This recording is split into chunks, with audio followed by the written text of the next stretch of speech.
Arpa radio exclusive podcasts. आप सुन रहे हैं रेडियो अरपा। स्वतंत्रता दिवस के अवसर पर विशेष प्रस्तुति। स्वतंत्रता संग्राम में महिलाओं की भागीदारी।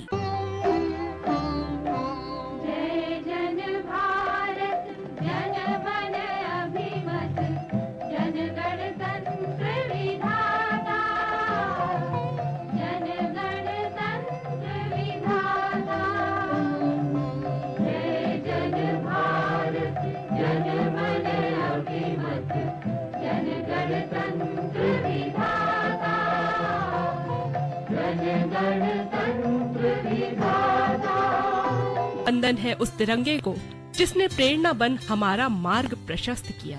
हे भारत भूमि नमन, हे भारत भूमि नमन, शत शत अभिनंदन, हे भारत भूमि नमन।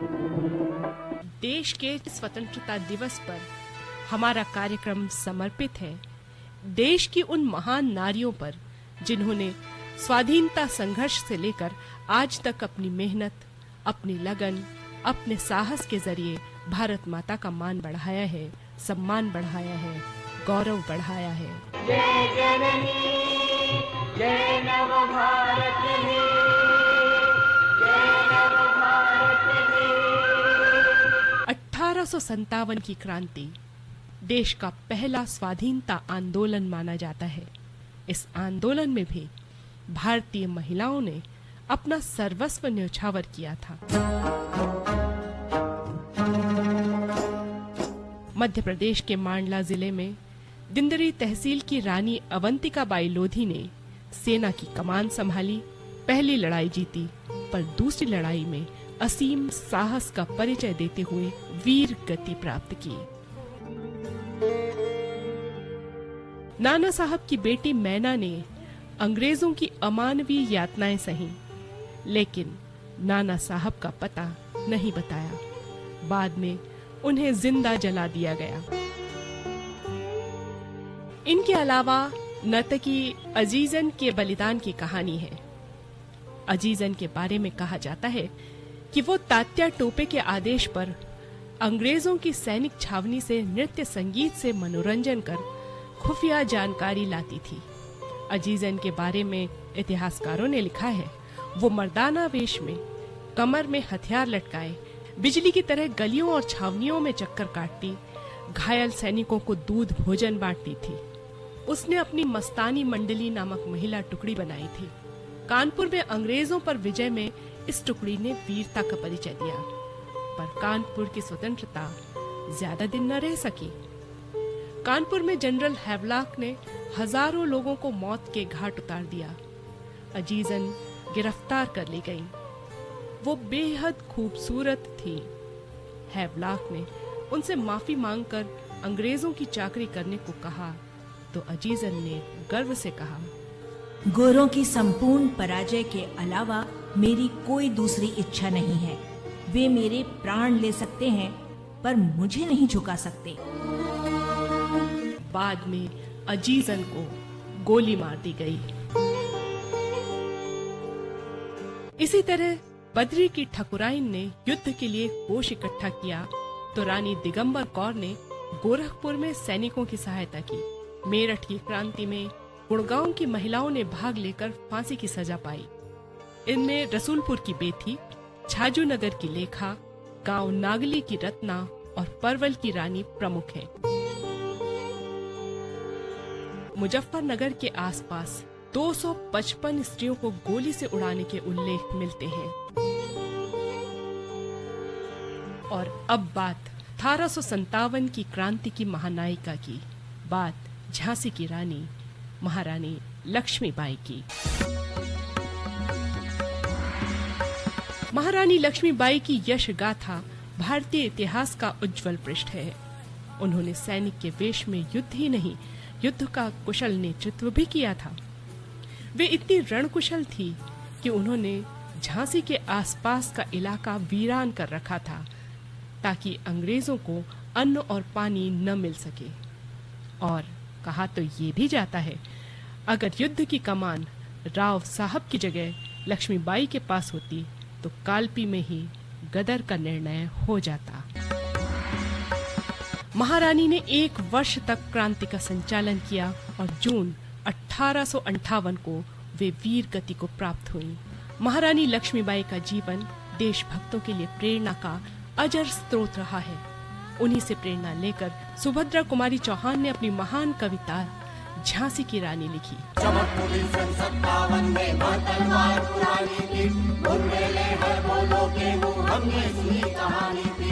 ये कविता वो मशाल थी जिसके सहारे गुलामी का अंधेरा काटने के लिए देश के युवा सिर पर कफन बांध लड़ने मरने को तैयार हो जाते थे।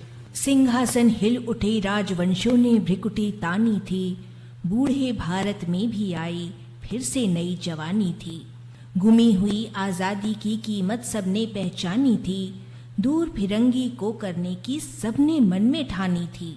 बुंदेले हर बोलों के मुंह हमने सुनी कहानी थी।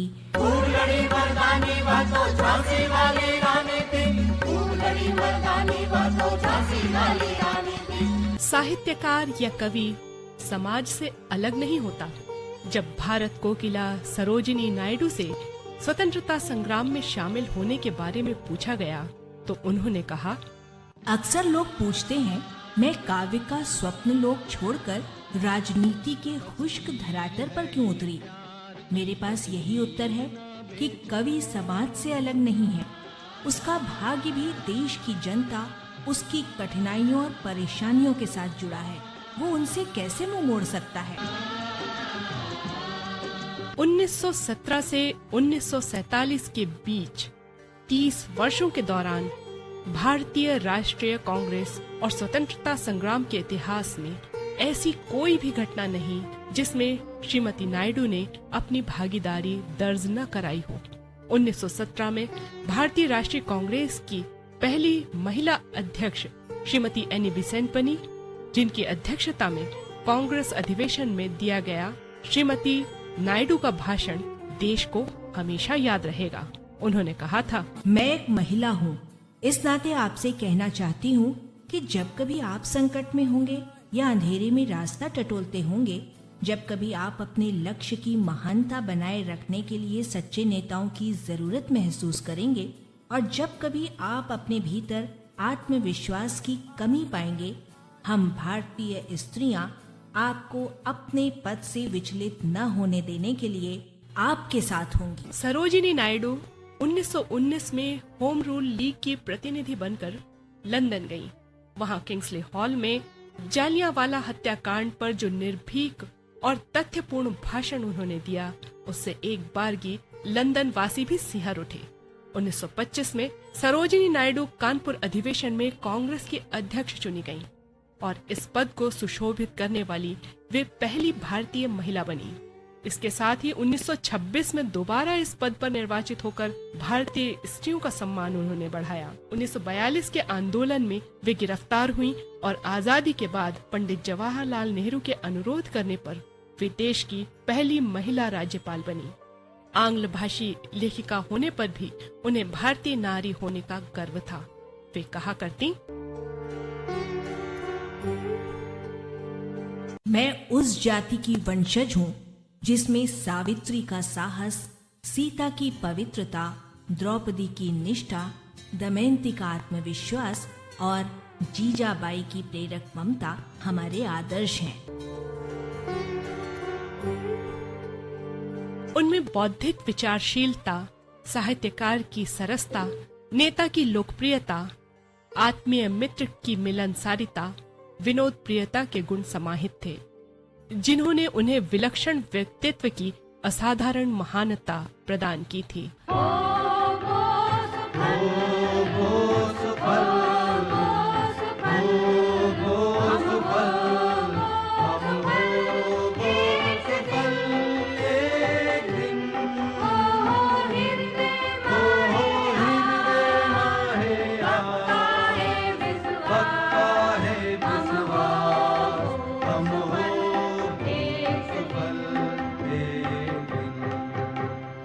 भारत की पहली महिला विधायक और संसार की पहली विधानसभा अध्यक्ष डॉक्टर मुत्तुलक्ष्मी रेड्डी एक लेखिका और स्वतंत्रता संग्राम सेनानी थी।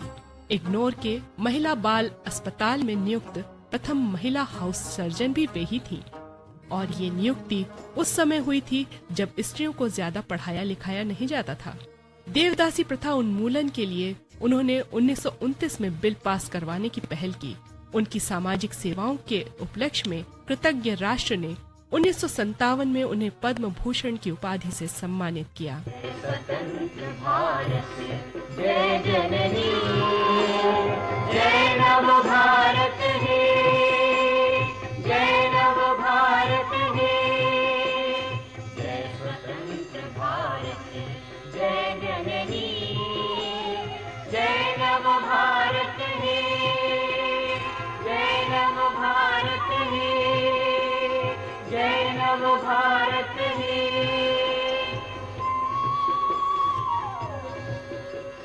इसी तरह से 1966 में रामन मैग्सेसे पुरस्कार से सम्मानित कमला देवी चट्टोपाध्याय हर क्षेत्र में क्रांति की पताका उठाने वाली मानी जाती हैं। 1930 में नमक सत्याग्रह के दिन कुछ स्वयं सेवकों को साथ लेकर बम्बई स्टॉक एक्सचेंज के आहते में वे बेधड़क जा घुसी और वहां खड़े लोगों में गैर कानूनी नमक की छोटी पुड़ियाएं बेचकर आजादी की लड़ाई के लिए चंदा जमा करना शुरू किया। देखते ही देखते 1 घंटे में उन्होंने लगभग 40,000 रुपए जुटा लिए। गांधी जी की अपील पर माहौल गरमाया हुआ था। चारों ओर तहलका मच गया। हाथों में गैर कानूनी पुड़िया पकड़े युवती को गिरफ्तार कर लिया गया। पर ये क्या, उसने तो अदालत के भीतर मजिस्ट्रेट को भी पुड़िया थमाते हुए कहा, इन्हें खरीदो। कटघरे में खड़ी युवती का यह साहस देखकर मजिस्ट्रेट भी भौचक के रह गए। उन्होंने कड़क कर पूछा, ऐसी हरकत क्यों की? उत्तर के बदले में उससे भी अधिक कड़क प्रश्न आया, आप क्यों इस पाप कर्म में डूबे हुए हैं? क्यों नहीं त्याग पत्र देकर अपने देशवासियों का साथ देते? और इस निर्भीकता की सजा हुई 9 महीने सश्रम कारावास। बर्लिन अंतर्राष्ट्रीय सम्मेलन में वे भारतीय प्रतिनिधि थीं। जब हर देश के झंडे फहरा रहे थे, तब भारत की जगह यूनियन जैक का झंडा देखकर उन्होंने विरोध किया और कहा, जब तक भारत को अपना झंडा लगाने की अनुमति नहीं मिलती, ये प्रतिनिधि मंडल इस सम्मेलन का बहिष्कार करता है। उन्हें झंडा लगाने की अनुमति मिली तो रातों रात अपनी साड़ी फाड़कर तिरंगा तैयार किया और सम्मान के साथ ध्वज लेकर कक्ष में प्रवेश किया। सहकारिता, हस्तशिल्प, कला, रंगमंच के क्षेत्रों में पुनरुद्धार किया। गरीब कारीगरों की दशा में सुधार का प्रयास किया और इन कलाओं का खोया बाजार फिर से तैयार किया। स्वतंत्रता के बाद देश के नव निर्माण के लिए शायद ही कमला देवी के समान किसी ने कार्य किया होगा। कृतज्ञ राष्ट्र ने 1955 में पद्म विभूषण से उन्हें अलंकृत किया। जिन्होंने बगावत में दिल को उभारा, बढ़ेंगे अभी और आगे बढ़ेंगे, बढ़ेंगे अभी और आगे बढ़ेंगे। आज इलेक्ट्रॉनिक मीडिया आम बात है, पर सन 1942 में भारत छोड़ो आंदोलन के दौरान भूमिगत प्रसारण में पहल करने वाला महत्वपूर्ण नाम है उषा मेहता। उषा जी ने भूमिगत रेडियो की स्थापना कर न केवल आंदोलन को गति और शक्ति प्रदान की, बल्कि गांधी जी के आह्वान पर मात्र 11 वर्ष की आयु में वे धरने जुलूसों में भाग लेने लगी और जुलूस में भाग लेने के एवज में 1 दिन की जेल की सजा भी उन्हें मिली। इससे सरकारी पद पर आसीन उषा जी के पिता की चिंता बढ़ी।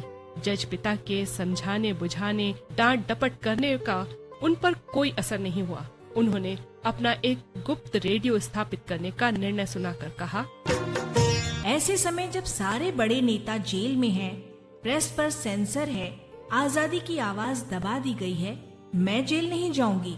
हर कोई जेल चला जाएगा तो आंदोलन कैसे चलेगा? मैं देशवासियों तक भूमिगत रेडियो जरूर चलाऊंगी, चाहे इसके लिए मुझे कुछ भी करना पड़े। उन्होंने घर छोड़ दिया ताकि पिता की नौकरी जाने का भय उनके मार्ग की बाधा न बन सके। उन्होंने कहा, पिताजी, मैं इसलिए घर छोड़कर जा रही हूँ कि आप पर कोई आंच ना आए, आगे जो हो। उन्होंने 14 अगस्त से अपना प्रसारण प्रारंभ कर दिया। हर 15 दिनों में उन्हें अपना स्थान बदलना पड़ता। 12 नवंबर को उनका गुप्त स्टेशन पकड़ लिया गया। रेडियो षड्यंत्र केस में उषा जी को गिरफ्तार कर लिया गया। 6 महीने तक उनसे पूछताछ की गई। बेंत मारना, भूखा रखना, धूप में खड़ा रखना, बर्फ की सिल्ली पर लिटाना जैसी यातनाएं उन्हें दी गई, पर पुलिस उनसे कुछ भी उगलवा न सकी। उषा जी के शब्दों में, पूछताछ का सामना हमने कॉलेज छात्रों की इसी शरारत शैली में किया, एकदम ढीठ बनकर। जब भी कुछ पूछा जाता, मैं चॉकलेट चबाती हुई मुस्कुराती रहती या हो करके हंसने लगती। यातनाओं के दौरान भी मैंने न निडरता छोड़ी, न अपनी हास्य प्रियता। तंग आकर पुलिस ने पूछताछ बंद कर दी। षड्यंत्र की स्वीकृति पर ही केस बनाकर हम पर मुकदमा चलाया गया और 4 साल की कड़ी कैद की सजा सुना दी गई। इसके लिए हम तैयार ही थे। मंजिल हमने खुद चुनी थी, तो परिणाम भी हमें ही तो भुगतना था। कुछ समय बाद जब आजादी मिली, तो हमें संतोष मिला कि प्रयत्न व्यर्थ नहीं गया, जीवन व्यर्थ नहीं गंवाया। ऐसे ही महान देशभक्तों की लगन, परिश्रम और समर्पण से ही देश आजाद हुआ। 15 अगस्त 1947 का दिन नई उम्मीद, नई सुबह, नव निर्माण का संदेश लेकर आया था। लेकिन वास्तविकता ये थी कि देश 2 भागों में विभक्त हो चुका था। अपने ही घर में शरणार्थी हो चुके लोगों की बसाहट देश को विकास के रास्ते पर ले जाने के लिए अभी एक लंबा सफर तय करना था।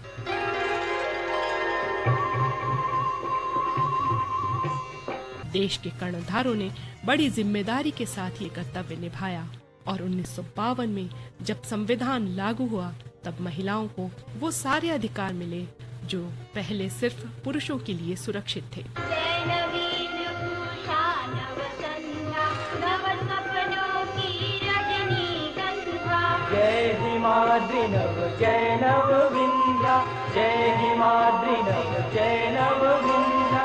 जय नवीन रस, जय नवीन पथ, जय नवगति रस हे। जय जननी, जय नव भारत हे। भारतीय महिलाओं ने अपने आप को साबित करने का सुअवसर पाया। उनके कदम जीवन के हर क्षेत्र में आगे बढ़े और इसी क्रम में सबसे पहले बात देश की महान नेत्री, दृढ़ निश्चयी, शक्ति के प्रतीक, बचपन में वानर सेना बनाकर पुलिस की गुप्त सूचनाएं स्वतंत्रता सेनानियों को देने वाले दल की लीडर इंदिरा गांधी की। ये स्वर्णिम चमक बरकरार रहे। मातृभूमि की जय पताका पूरे विश्व में फहराए, यही हमारी कामना है। आज हमने उन महिलाओं का जिक्र किया जिनके कार्यों ने पूरे देश को प्रेरणा दी। आज भी हमारे देश में बहुत सी महिलाएं तकलीफ में हैं, अशिक्षित हैं। ऐसा नहीं कि उनमें प्रतिभा नहीं, उनमें लगन नहीं, साहस नहीं, सब कुछ है, पर कहीं रूढ़ियां तो कहीं संकोच है, तो कहीं अवसर की कमी। अब ये हमारी जिम्मेदारी है कि हर योग्यता का सम्मान हो, हर परिश्रम सफल हो, हर उड़ान में आसमान छूने की ताकत हो। ऐसा जहां हम बनाएं, यही स्वतंत्रता दिवस पर हमारा संकल्प हो, ताकि देश के महान स्वतंत्रता सेनानियों को हम सच्ची श्रद्धांजलि दे सके। स्वाधीनता संग्राम में महिलाओं की भूमिका, आलेख और स्वर मीनू सिंह का था और प्रस्तुति थी संज्ञा टंडन की। होली शांति चारों लहर, शांति चारों लहर, शांति चारों लहर, शांति चारों लहर, शांति चारों लहर। शांति चारों लहर। एक दिन हो हिंद हमारे है विश्वास, है विश्वास, शांति चारों लहर। शांति चारों लहर। एक दिन अरपार रेडियो एक्सक्लूसिव पॉडकास्ट्स। आप सुन रहे हैं रेडियो अर्पा।